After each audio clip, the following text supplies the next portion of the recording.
okay, Troy Weaver has set us up for this offseason to go really well. But what if it doesn't? Oh, We're big gonna time. we're gonna lay out like the worst offseason, what we hope doesn't happen, what would just put us back a couple years, what would just be a bad deal. So Craig, Oh, yeah.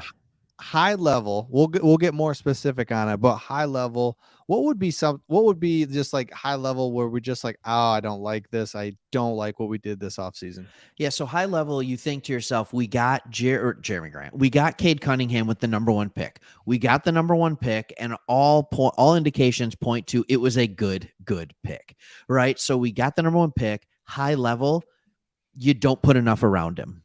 You don't put Mhm. enough around him so that he just gets frustrated. But I'll go with one other high level thing, and that is you ruin future flexibility with what you do this offseason. Yes, that I'm gonna point on one of those, and that's just you fill up the roster with mid-level guys and think Yes. Cade can carry us, and then the next thing you know, you said it, he's frustrated. We're just winning enough because he's just carrying us, like, but again, it's not enough to really do anything. So that would be just really frustrating. So as we look more specifically, what are some specific moves that you'd be like, no, no, no, that's not it. Let's not do Yeah. that. Yeah. So specific moves, but can I hit more on what you said Oh too? yeah. Like you said mid level contracts, so I'm going to give you a scenario. You ready for it?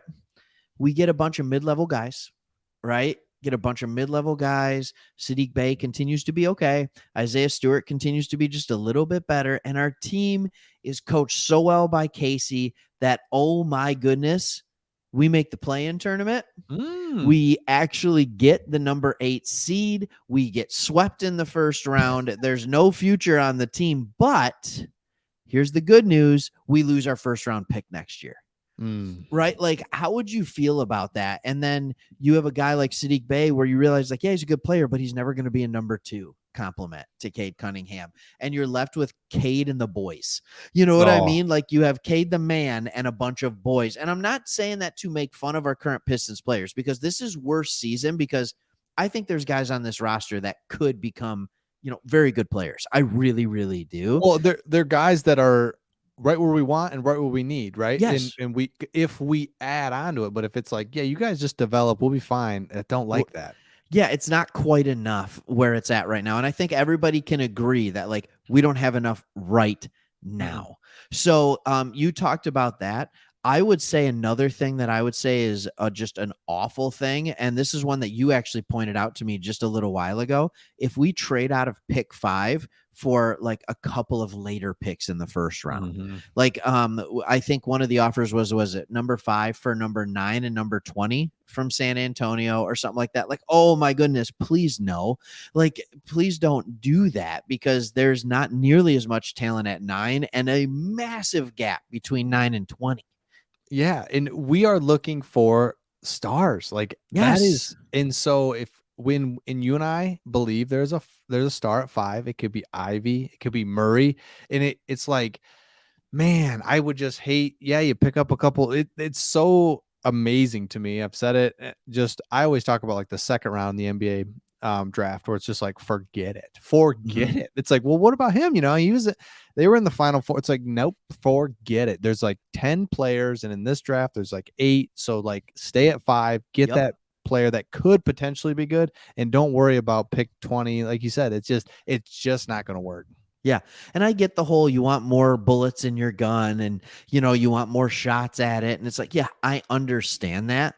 But at the same time, here's what I know. You can, from 100 yards, 200 yards, you can either give me a rifle and I'm going to hit a target much more likely than if you give me 10 shots with, like a Mhm. handgun. Yeah, Like, right, I right. mean, like, just fire, like, I hope I can make it. You know what I mean? Yeah. Like I get the whole, like, fire until your clip's empty, but it's one of those things. All right, what about this one? Tell me if you think this would be a bad thing. News breaks that instead of trading Jeremy Grant, or instead of, like, at least just playing out his contract, maybe trading him, halfway through the season at the trade deadline, news breaks that he has signed a 4-year, $112 million contract valued at $28 million a year. How's that making you feel? Well, we've been talking about future flexibility, and just that just seems to lock us up, Yep. and it locks us up to a very nice player, but not Yep. the superstar that we could maneuver, use. And Troy has talked about how he loves trades, and he loves that's the way to do it. And so you made a great point on one of our last videos where in order to do that, you need to have a trade piece. You Mhm. also need to have cap flexibility. You need to like there's things that you have to have. So you just like take one of your big chips away and you tie up what we're doing. It's like I don't like that, man. That does not No. feel good. No, that doesn't feel good. And here's the thing. I like Jeremy Grant. He's a good player. Mhm. Like he is a good player, and I think there's a world like I've made videos on this channel where he could be a key cog in what we're doing going forward. And by the way, we always talk about how Portland won't trade Jeremy Grant for 7. Jeremy Grant's proven. The 7th pick is not proven. True. So like keeping Jeremy Grant isn't the worst thing. Keeping him at almost 30 million a year, that's heavy. Like there's Mhm. a big difference between a 4-year $88 million contract and a 4-year $112 million Yeah. contract. And one of them is like, yeah, that makes sense. And the other one, so like I wouldn't even hate like a 4-year $100 million contract. That's not the worst thing in the world. But I think that would really make us struggle. So I say when I talk about the worst things that could happen for me is, you reach at the number 5 pick when you could have gotten a guy at 7, 8, or 9. Mhm. You get rid of your flexibility by re-signing all your own players, right? Picking up team options on Diallo and Jackson. I'm not saying you can't pick them up, but then re-sign Bagley for too much money, like Mm. 10, 11, 12, 13, $14 million. You know what I mean? And you're just destroying your cap, and you're going into next year with deals with guys in your cap, and you get rid of all your flexibility. And the nice thing is we don't it doesn't seem like Troy Weaver would do that. Like I would be No. shocked. Like with Brad Holmes with the Lions and Troy Weaver, it's like, man, these guys, they get it. They get it. And now Yeah. the problem is with both of our GMs, we're just not at the point. I think Troy Weaver this is kind of that offseason where it's like, hey, they've done a great job setting up. They've done a Mhm. great job being patient. And then they're gonna just like this is the time to go. And you see Brad Holmes do it a little bit when he traded up for the wide receiver, but Troy Weaver is in that position where it's like Yeah. this is the time to go. I would just be shocked if he made some of these moves that we're talking about. Thankfully, right? Like Yep. how many imagine doing these videos like 8 years ago and Stan Van Gundy, it's like, what's he gonna? It's like, and you bring in this guy that you're like, dude, no, like that. I don't think that's gonna work. It's got a good name. He's 29 though, and Yeah. it just feels so much better with Weaver and Brad Holmes. But Weaver for sure, this is his offseason. What a huge offseason. I don't see him making these mistakes. Well, and I think two things. How the Lions can have a great offseason was a much easier video to make than how it Mm, can go bad. Basically, how it can go bad is you ruin flexibility and you do bad contracts. And it yeah. makes me think back to Joe Dumars. Um, the owner had passed away, and it was a weird kind of time, and he was trying to prove that he could rebuild this team to what it was. And so he got desperate, and he was like, I have cap space. We got a ton of cap space, but it wasn't a great free agent class. So the big names that he went out and signed were Ben Gordon and Charlie Villanueva. And he signed them to big contracts. It took up all of our cap space, and they weren't good. They just weren't good. And And that I think was yeah. sometimes we think free agency is so safe, and it works for what the other team was doing, but then he gets to you and it doesn't work as well. So that's why I like what Troy Weaver said. He'd rather work on the trade route.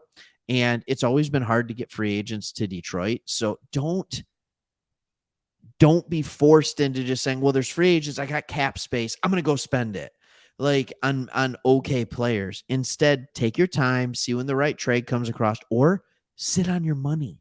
Mhm. Like sit on your money and then spend it next year or at the trade deadline or whatever that might be. Like that's okay. So I guess the last point I'll make is the worst thing you can do is rush the rebuild. You've been patient this long. Stay patient. If the right moves come to you, take them. Otherwise, wait. Yes, we've been bad for long enough. We don't. I would trade another year than to set us back 5 years, right? Are And people it's still just going to watch this team as long as Cade Cunningham's on it? yeah, right. And Right? so it's like so It's just fine. stay flexible, stay flexible, stay flexible, and then hammer down when that right opportunity comes. And right. if it's not this year, then that's okay. But don't screw us up for 4 more years. So, That's hey, right. make sure you subscribe. Let us know what would be just terrible, something that you wouldn't like, and if we're heading in the right direction. And we will see all of you on the next one. Adios.